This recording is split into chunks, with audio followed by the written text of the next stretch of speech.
காலையில எந்திரிச்ச உடனே Instagram, WhatsApp, Facebook இதெல்லாம் பார்க்கறதுனால அப்படி என்ன சாதிச்சுட்டீங்க?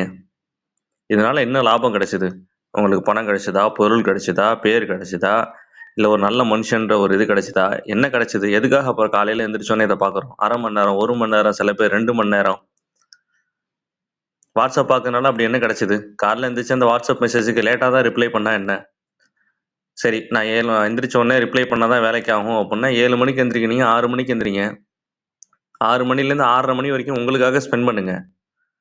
இன்னைக்கு இருக்கிறதுலயே மோசமான 2 பழக்கத்த நான் சொல்றேன். நல்லா கேட்டுக்கோங்க. 1 காலையில 6 மணிக்கு அப்புறம் தூங்குறது. 2வது காலையில எந்திரிச்ச உடனே ஃபோன் பார்க்கறது. இந்த 2 பழக்கம் எவன்கிட்ட இல்லையோ அவன் பாருங்க கண்டிப்பா அவன் பெரிய ஆளா இருப்பான். அட்லீஸ்ட் அவன் நிம்மதியாவது இருப்பான். அவனுக்கான வாய்ப்புகள அவன் தேடி போவான். இதுலயும் 3வதா ஒரு சிலரு காலையில பாத்ரூமுக்கு ஃபோன் எடுத்துட்டு போறது. நமக்கு நெறைய புதிய யோசனைகள் பிறக்கும் இடமே வந்து பார்த்தீங்கன்னா, கழிவறை தான். அந்த அமைதியான எந்த டிஸ்டர்பன்ஸும் இல்லாத அந்த இடத்துல நமக்கு புது புது யோசனைகள் பிறக்கும். அங்கேயும் வந்து நம்ம ஃபோன் எடுத்துட்டு போயிர்றோம். என்ன சாதிச்சோம்? என்ன கிடைச்சது அதனால? ஒரு 1 மாசம் ஃபாலோ பண்ணுங்க.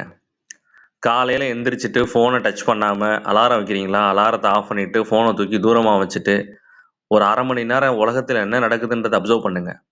முடிஞ்சா காலையில 4:30 மணி, 5 மணி, 5:30 மணி, 6 மணிக்கு முன்னாடி எந்திரிக்க ட்ரை பண்ணுங்க. 6 மணிக்கு எந்திரிச்சுட்டு 1/2 மணி நேரம் உங்களுக்காக ஜஸ்ட் ஒரு வாக்கு, மூச்சு பயிற்சி, ஜன்னல தொறந்து விட்டு வெளியில பாருங்க. என்ன நடக்குது உலகத்துல? எவன் என்ன செய்றான்றத பாருங்க.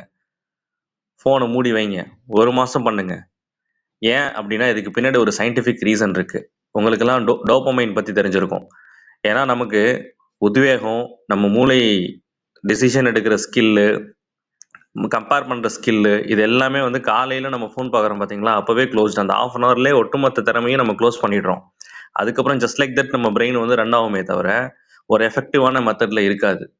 இதே நீங்க காலையில எந்திரிச்சு எந்த விதமான இன்ட்ராக்ஷனும் இல்ல அப்டின்னாலே, அந்த நாள் ஃபுல்லா உங்களுக்கு பிரெயின் வந்து புரோகிராம் பண்ணிடும். இன்னைக்கு இத பண்ண போறேன், இன்னைக்கு இது பண்ண போறேன், இன்னைக்கு இந்த பிளான் இருக்கு, இன்னைக்கு இது இருக்கு, அது இருக்கு. இது போக, போக, போக 4 நாள், 5 நாள் நீங்க ஃபோன் யூஸ் பண்ணாம காலையில ஸ்கிப் பண்ணி பாருங்க. உங்களோட பிரெயினோட அலர்ட்னஸ் வந்து எந்த அளவுக்கு இருக்கு, நீங்க எந்த அளவுக்கு புரொடக்டிவா மாறுறீங்க, உங்களோட பொருளாதார முன்னேற்றம் எந்த அளவுக்கு போகுதுன்றத மட்டும் நீங்க பாருங்க.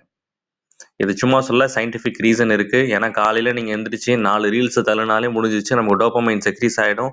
அதுக்கப்புறம் பார்த்தீங்கன்னா, நம்ம எந்த விதமான வேலைகளையும் நம்ம பெருசா வந்து ஈடுபாடு காட்ட மாட்டோம். இதனால தான் அந்த காலத்துல உள்ளவங்கலாம் காலையில எந்திரிச்ச உடனே அவ்ளோ வேலை ஆக்டிவா செய்றாங்க. இந்த காலத்து இளைஞர்களால காலைல எந்திரிச்ச உடனே அப்படி ஒரு சோம்பேறித்தனம், வேலைக்கு போறதுக்கு ஒரு சோம்பேறித்தனம், வேலைய செய்றதுக்கு ஒரு சோம்பேறித்தனம். கட் பண்ணி பாருங்க. வாழ்க்கையில பெரிய முன்னேற்றத்தை அடையுங்கள். நம்ம சேனல சப்ஸ்கிரைப் பண்ணுங்க, லைக் பண்ணுங்க. Thank you.